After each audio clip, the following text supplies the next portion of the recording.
because the U is very obviously right there. To distinguish myself from other sauces, I spell it S-A-U-C. So no E at the end? No E. Nice, nice. There's 3 sauces, so 3 sauces in this venue. Yeah. Sauce, sauce, sauce. Yep, yep. So it's Aegis versus Lucina. The advantage Aegis definitely has over Lucina is the combos and the raw kill power. Sorry about that. I didn't realize I didn't have my mic on. Lucina definitely has the edge guarding and the, like, I'd say frame data advantage. Well, against, yeah, Mythra, I'd say has the frame data advantage. And she has it against both of them. They just, their moves start up just a little bit slower. Good ledge trap. Yep. We're back on full screen. Yeah. Nice ray of punishment there. Now trying to get a kill with, Ooh. yeah, their neutral Bs do not have any ending lag. So. Okay, so if you, this is really important. If you saw that Mr. B was like kind of in hit stun and you waited a second to do the up B, that's because he was in hit stun that whole time. That was way too quick for me to analyze. So, Pyra's up B, if she like grabs ledge before she like comes down,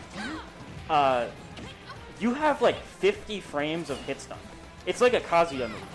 Ah, that's interesting.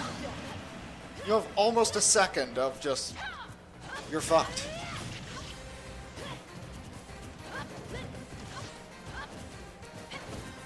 Oh. Yep. Mythra adding that damage on quickly. Mythra probably wins neutral against Lucina. The thing Lucina needs to do... Ooh, that was a really good call-out. Or not call-out, but like... Personally, I would have gone with down air just to stay safe. Mr. B just saw that DM was starting up that move, and he was like, that move is too slow, I can hit you right now. But he definitely needs to rack up some percent if he wants to bring the stock back. Or get a Gimp, which is what Lucina is really good at. Although especially against a character like this, where they'd have not the greatest recovery. Getting that up tilt for the kill at 153, I believe it was? Yep, yep. Ooh. Calls out a shield, but DM recognizes my shield is low. I'm going to use my, photon edge. Oh, getting that edge guard. Almost. Yeah, he pretty much just wanted damage. There's not really a way that Aegis can contest Lucina off stage. Unless they were to, like, kamikaze. Yeah, pretty much. I mean, it would be a good idea to kamikaze because 2 versus 1 stock. Yeah. And that is game. I wouldn't say a good idea, but it's definitely an idea. Yeah. It's not a bad one. It's like not you see, Bowser's kamikaze. This is actually an interesting thing. If you read exactly the timing that Lucina up Bs, you can trade with Bowser down air and not die. Interesting. And she'll die, obviously. She'll get hit. Alright, where are we going next? Smashville. Let's see if any of them change characters. I don't think DM's going to change. He just won that game. And Mr. B is pretty much a solo Lucina main and has Sephiroth for a couple matchups.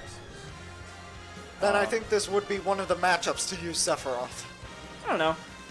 I think he wants to try and get them off stage more.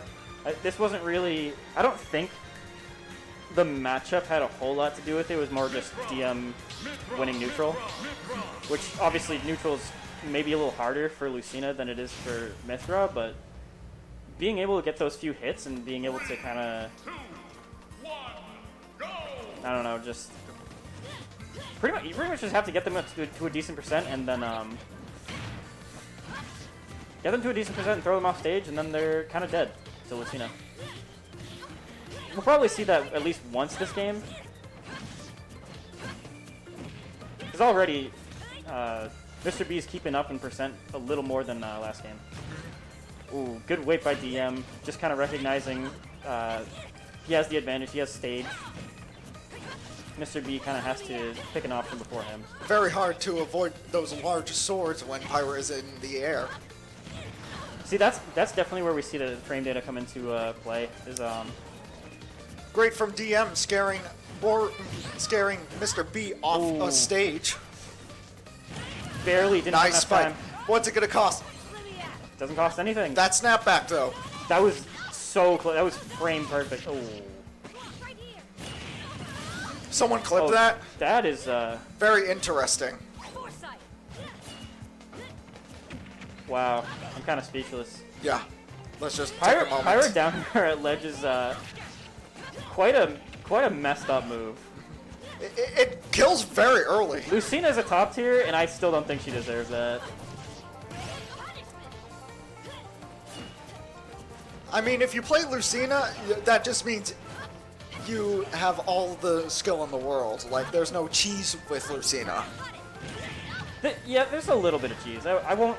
I know a lot of people in this venue are going to be upset if you say that there's no cheese, because Name me one cheese move with Lucina.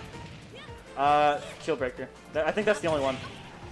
I mean, other characters have shield breakers. Donkey Kong, Well, Jigglypuff. the problem is, Lucina is a sword character, and she conditions you to shield so well, where she is always able to hit your shield because her moves are fast and huge.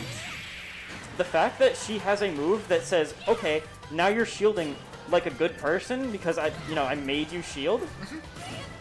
Now I'm going to use a frame 19 move, which is just barely reactable, and I'm going to break your shield. I mean, any move that's frame 19 or below is unreactable. To be fair. Well, frame 19 is just barely reactable by this game's standards, but it is like if you aren't expecting it perfectly, then you're just gonna get your shield popped, which I think is kind of dishonest because then she can kill you around 40 with shield, like a full charge shield breaker, which is definitely her comeback factor, other than edge guarding.